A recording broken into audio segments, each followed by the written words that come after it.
All right, back to larger foreign policy issues now, because Iran is starting to flex even more military muscle. State TV has announced massive air drills that will start this weekend.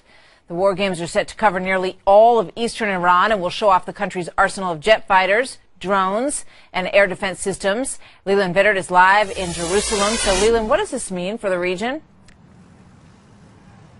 Martha, it's hard to tell whether the Iranians are doing this to drum up support within their own country or try to scare a lot of the folks here around the regions about the possibility of an Israeli strike on Iran. Typically from these war games, we don't see any kind of new military hardware being shown off, but this one doesn't involve at least 8,000 Iranian troops here. And the other thing that this does is not only does it raise fears, it also raises the price at the negotiating table. The Iranians feel if they can show off more and more military might, they have a better chance that if they sit down with the Americans or other Western allies around the negotiating table, they may get more for giving up their nuclear program if it appears harder to take it out militarily because of drills like this. Martha?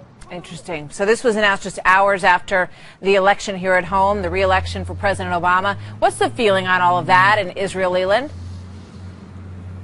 No, there was a lot of vocal, downright hostile reaction from Israeli politicians to the re-election here. There's a lot of fear that a second-term President Obama is going to be much tougher with Israel on the Palestinians and also, of course, on the Iranian issue. It's no secret there is an icy relationship between President Obama and the Prime Minister here. The Prime Minister did all but endorse Governor Romney in the election. There's a lot of anger among a number of Israelis at the Prime Minister for making Israel a partisan issue. And in fact, people are downright scared about what might happen next. Someone with an intimate knowledge of the U.S.-Israeli relationship described it to me as that come January, when President Obama is re-inaugurated, he is going to eat grilled Bibi, referring to the Prime Minister's nickname for lunch at the inauguration. A lot of people thinking this relationship here with the Israelis and the United States is going to change drastically. Back to you. We'll see where it goes. Leland, thank you very much.